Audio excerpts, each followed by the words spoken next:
We got a Garrard 990B, original dust cover, original base. The base is particle board, and this is a laminate wrap on the outside.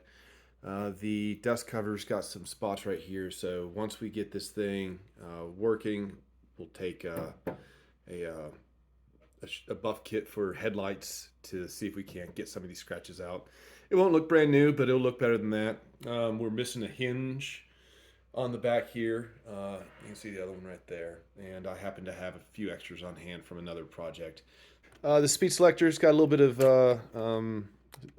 resistance to it, so there's probably some gunked up grease in there. The mat needs a little bit of work. I'm hoping we can. I'm hoping that just washing this, because it's kind of coming off on my finger, whatever this powdery stuff is. Stacking spindle for small hole LPs. We got the manual spindle. Let's pull this stuff off and set it over here to the side. Pull this guy off. Set that over to the side. No retaining kit. Oh, but before we do that, let's see if what we got here. Oh, the stylus is broken off this old AT cartridge, so we're just going to get this spinning to see if the auto feature will even engage. Okay, nothing there. We're going to keep that spinning. We're going to move that all the way towards the end to see what we got. Okay, so it engages at the tail end and then comes back. That's the position for a 7-inch record. We've got it at the 12 right now, so that's gummed up. Also, that's got a little bit of resistance there. Let's see here. Stylus is already broken off on this, so we're gonna. So the auto features don't work on this guy. I had already disconnected the belt on this. Seems about normal for however old this belt is. It feels like it's got a little bit of grip to it. We'll probably hit this up with some rubbery new. I do have a new aftermarket belt on this, so we'll be good on that one. Let's see here. There's the idler wheel. Let's go. It's got a little bit of give to it. Let's take that off. That's not bad. That edge. It's still soft. It's not rock hard. So unless that has a divot somewhere in there that comes through audibly, we probably don't need to replace that.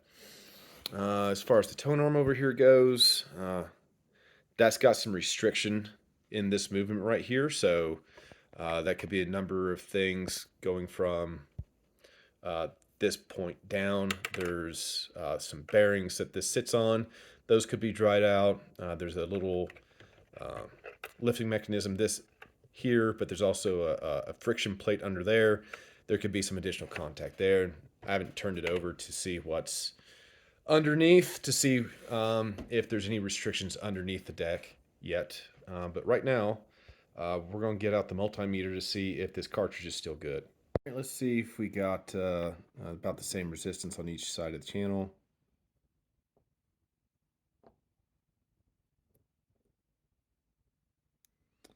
Uh, 1.165.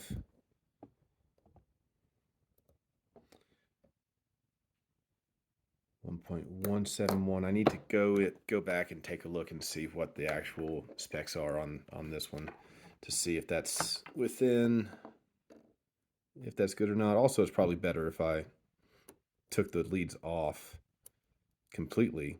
That's probably adding just a little bit of resistance.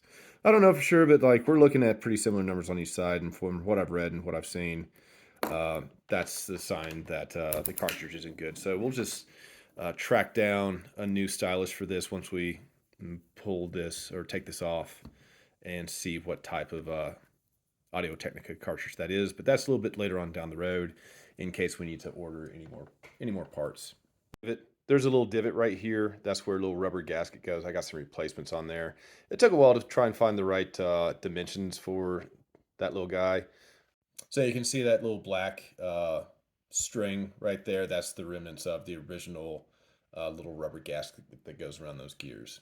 It's nice to see, as I mentioned before, this is just particle board, and so it's not uncommon for these things to have like holes busted in them or chips and cracks or just being falling apart because of age. So this is in pretty good shape. Pretty happy that this guy isn't falling apart like one of the other ones I got. So this is the size selector, so it's connected by this long rod going across here, and so is this gear. This is your cam gear. As it rotates, it forces this stuff to interact, and then this lever pushes on this rod, and that rod pins down, and that limits to where the tone arm or moves this part right here and keeps the tone arm from going past where it needs to go when on the automatic set down. So we can rotate this cam manually in theory, but like that is jammed up. That shouldn't take that much effort to rotate. Holy hell. But this is the original grease. Like you can see this yellow stuff, that is the original grease. So nobody, at least nobody recently has gone in and adjusted this or serviced this. So this is going to be a complete strip down and rework.